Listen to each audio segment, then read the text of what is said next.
In the heart of a restless America where headlines change faster than the weather and politics often feels more like a performance than policy, one name began echoing louder than most.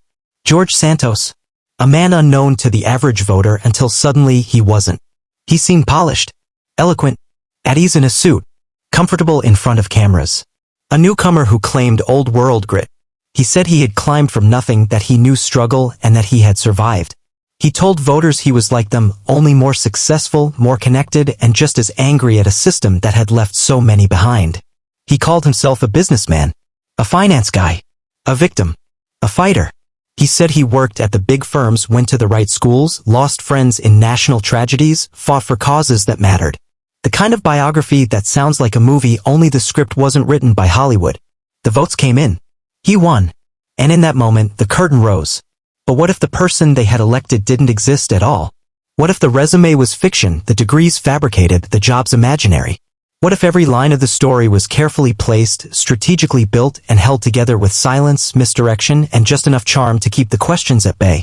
And then, once the lights were turned on, it all began to fall apart. Piece by piece. Name by name. Account by account. Truth became a matter of interpretation. And lies, well, lies became the headline. This is the story of a man who climbed the steps of Congress with a hollow biography and a loud voice and walked out with federal charges, a national scandal, and a new career reading birthday greetings for money. This isn't just a story about fraud. It's about belief, illusion, and the cost of a system that rewards the performance over the person. George Santos promised voters the extraordinary. But in the end, all that remained was the unraveling. Before the headlines, before the mugshot, before the laughingstock late-night punchlines and the Cameo videos, there was only a name. George Anthony DeVolder Santos. A name with weight. Prestige. One that sounded like it belonged on a list of rising stars, not in a courtroom file. But where did this name come from? And more importantly, who was behind it? Voters in New York's 3rd Congressional District were looking for something different. In a political climate drowning in cynicism, Santos offered something refreshing. An immigrant's son. A fighter. A man who had faced hardship, beaten the odds, and come out stronger. He claimed to be a Wall Street financier, a college graduate, a real estate mogul, a man of means and experience. A proud gay Republican and the face of a more inclusive future for the party. On paper, he looked like the embodiment of the American dream. But that paper, none of it held up. No degree from Baruch College. No record at NYU. Citigroup? Goldman Sachs? They had never heard of him. The real estate empire? A mirage. Animal rescue charities that seemed more like shells than shelters. Campaign funds that moved in questionable patterns. More and more, the facts refused to align with the story. Journalists began pulling threads. A missing resume. A job that didn't exist. A mother who, he said, died in the 9/11 attacks, only to later be confirmed alive years after. One line at a time, the story he had woven began to fray. But here's the question. Why didn't anyone notice sooner? The first time Santos ran for Congress in 2020, he lost. The second time, in 2022, he won. And yet, in both campaigns, the vetting was surface level. No one seemed to question his past, perhaps because the performance was so convincing, or because the truth simply didn't matter until it was too late. When the New York Times finally published their investigation in December 2022, it read like a script torn from a political thriller. A man who had invented much of his life, lied to donors, misrepresented credentials, and still managed to enter Congress without resistance. But this chapter isn't just about deception. It's about invisibility. Because for years, Santos moved through the system without scrutiny. And when someone moves that easily through the cracks, the real question becomes, who else saw the gaps and let him slip through? The man who wasn't there was now very much in the room. And all eyes were on what would come next. A lie repeated often enough can start to sound like truth. And when that lie is polished, rehearsed, and sold with a smile, it doesn't just pass. It thrives. In 2022, George Santos ran for Congress in New York's 3rd District. His timing was precise. The seat was open, the opposition scattered, and the country, exhausted from a pandemic, economic anxiety, and growing political distrust, was ready to believe in someone who promised stability with a fresh face. Santos didn't just campaign. He performed. He said he was Jewish, descended from Ukrainian grandparents who fled the Holocaust. A claim that found quick traction in a district with a sizable Jewish population. He said he had worked at Citigroup, then Goldman Sachs. That he managed money, closed deals, moved through financial circles with ease. He said he was a college graduate, a man of education and achievement. That his mother died heroically due to 9/11-related cancer. That he ran an animal rescue charity. That he owned multiple properties. That he was successful not just in business but in life. He said all the right things. And no one checked. Political bios are rarely fact-checked line by line.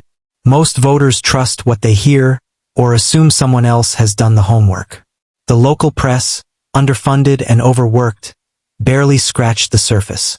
His Republican allies didn't ask questions. His Democratic opponents never dug deep enough. In debates, he looked polished. In interviews, he appeared confident. He leaned into culture war flashpoints just enough to stir support but not enough to alienate moderates. He played both sides and for a moment it worked. Santos flipped the seat. Victory was his. But victories based on fiction have a short shelf life. Days after the election, the cracks split wide open. The New York Times dropped a bombshell report exposing inconsistencies in his employment, education, finances, and background. One by one, the pieces fell. Citigroup? No record. Goldman Sachs? No idea who he was. Baruch College? No diploma. NYU?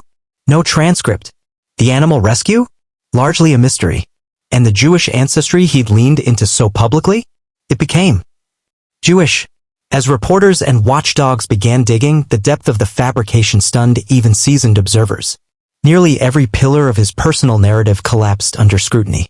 Voters who had backed him felt blindsided. Some said they never would have voted for him if they'd known. Others more cynically claimed it was politics as usual, only this time the lies were just too obvious to ignore. Fellow lawmakers, including those in his own party, quickly distanced themselves. Ethics complaints began to stack. Media scrutiny exploded. And through it all, Santos stayed quiet. For a moment, it seemed like he might ride it out. But once the curtain's been pulled back, there's no going back to the illusion. The campaign had worked, but only because the fiction hadn't been challenged. Now, every speech, every donation, every move he made during the campaign was about to be re-examined. This wasn't just political deceit. It was something deeper. A candidate who didn't stretch the truth but reinvented it completely. The votes were real. The win was real. But everything it was built on was not. It started with a name, then a job title, then a school. The New York Times didn't know what they'd find when they began tracing the threads of George Santos's backstory, but what they uncovered sparked a chain reaction. The expose hit just weeks after the election. It wasn't one error or two, it was dozens. He hadn't worked where he said he did. His degrees didn't exist. His charitable ventures had no paper trail.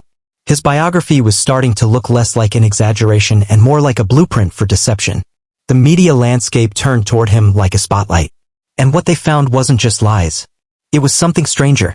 His campaign filings with the Federal Election Commission were riddled with inconsistencies. Donations didn't make sense. Expenses were itemized in bizarre ways, thousands of dollars spent at luxury stores. Hotel charges that looked personal, not political.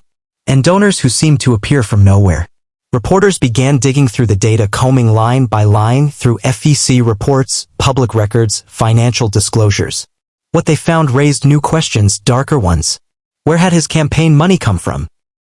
Why did so many contributions seem to come in rounded amounts, often from suspicious or hard-to-verify sources? There were gaps in how much money he reported versus how much he seemed to be spending. In one moment, he claimed just a modest income. Then suddenly, he was loaning his own campaign hundreds of thousands of dollars. The origin of those loans? Unclear. Then came the business ventures, or at least what he claimed were businesses. Companies that existed on paper but had no storefront, no employees, no clear services. He was tied to a Florida-based firm, Harbor City Capital, later revealed as a Ponzi scheme under investigation by the SEC. While Santos denied involvement, connections lingered. Journalists chased down former landlords, associates, roommates. Many refused to speak. Others painted a picture of a man always one step ahead of the truth, renting apartments he wouldn't pay for, promising payments that never came, reinventing himself for whoever was watching. It wasn't just sloppy paperwork. It was a trail, and at the end of that trail were red flags federal investigators could no longer ignore. By early 2023, the Department of Justice was watching. So was the FBI. So was the House Ethics Committee. And soon, subpoenas would follow. The mask wasn't just slipping anymore. It had fallen off.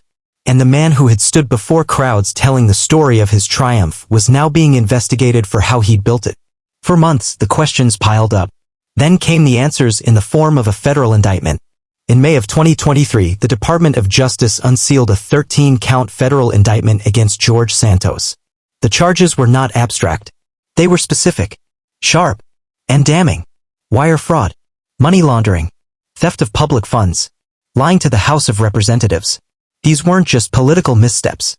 They were accusations of criminal deception carried out across multiple platforms using lies not just to win power but to take money that didn't belong to him.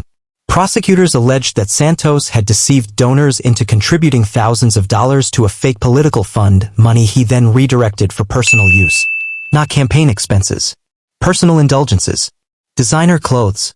Credit card payments. Car payments. Private getaways. The campaign, they said, had been a front. And behind it? A man collecting cash, laundering it through shell accounts, and using the platform of public service as a disguise for personal gain. One charge stood out. Unemployment fraud. While running for Congress and collecting six-figure donations, Santos had also been collecting over $24,000 in unemployment benefits during the pandemic. The government's money. Filed under false claims. Then came the moment cameras had been waiting for. On May 10th, George Santos was arrested on Long Island.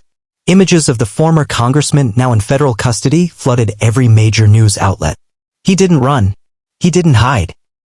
He walked into federal court, pleaded not guilty, and was released on a $500,000 bond. But if he was hoping the story would calm down, he was wrong. Reporters swarmed the courthouse steps. Camera crews tracked every movement. Headlines now didn't use his campaign slogans, they used words like fraudster, fabricator, con man.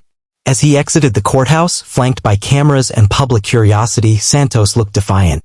He called the charges a witch hunt. He accused the media of character assassination. He maintained his innocence. But behind the scenes, the legal machine was moving slowly, methodically, relentlessly. Over the following months, more charges were added. New indictments. Fresh accusations. The total eventually climbed to 23. His circle began to shrink. Allies fell silent. And in a quiet courtroom just outside of New York, George Santos was facing the full weight of the federal government. This wasn't campaign theater anymore. This was real life. And the stakes were measured not in votes, but in years. Tone. It was April 25, 2025. In a federal courtroom in Central Islip, New York, the fall of George Santos reached its final act. After months of headlines, indictments, and courtroom battles, the judge delivered a sentence that echoed beyond the chamber walls: 87 months in federal prison. Over 7 years. U.S. District Judge Joanna Seibert, stern and unyielding, called Santos an arrogant fraudster. She pointed to the years of deception, the hollow remorse, the brazen manipulation of voters, donors, and public trust. Prosecutors painted a picture of calculated fraud, of donor money funneled into designer goods, personal expenses, and cosmetic procedures, all while constituents believed their money supported a political cause. The defense, meanwhile, pushed back. They asked for leniency, citing mental health issues, claiming he had been swept up in a political system that rewards performance over substance. But the courtroom wasn't swayed by regret-filled letters or excuses. When the gavel dropped, the message was clear: this was no misunderstanding. Santos, seated at the defense table, wept into his hands. There were no speeches this time. No spin. Just silence.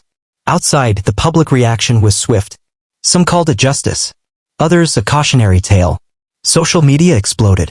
Commentators debated whether 7 years was enough for a man who lied his way into the halls of Congress. But for many, this was the inevitable end of a story built on lies. A performance that went too far. And now for George Santos, the curtain had finally closed. He must report to prison by July 25, 2025. In an era where attention often outweighs integrity, George Santos didn't just game the system, he became a mirror to it. His rise wasn't just about political ambition. It was about performance, presentation, persona. This wasn't a story born in smoke-filled backrooms or party machines. It was built online, tweet by tweet, post by post. A candidate who learned that visibility can be more powerful than truth. Because in today's politics, lies don't always bury careers. Sometimes they build them.